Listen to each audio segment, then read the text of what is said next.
След предателството на Византия и смъртта на хан Кубрат, българската държавност не изчезва, тя се разклонява. Синовете на Дуло не са бегълци, а стратези готови за своя брилянтен геополитически маньовър, възстановяване на властта и възмездие.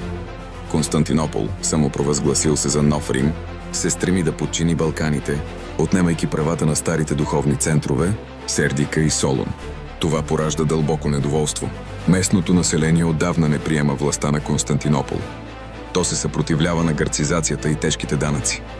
Балканите не са обезлюдени, както твърди старата историография, нито лоялна провинция. Те са гъсто населен барутен погреб, чийто огън гори от векове. Нека си припомним Великото въстание на Виталиан от 513 година. Това е само един пример за непрекъснатия конфликт, който не стихва. И именно в този кипящ геополитически котел родът Дуло вижда своя шанс. Започва играта на военен шах, чиято цел е една – възраждането на българската власт. Балканите не са празно поле. Те са барутен погреб, чакащ своя детонатор. И именно тогава родът Дуло вижда своя шанс. Започва играта на военен шах, чиято цел е една – възраждането на българската власт.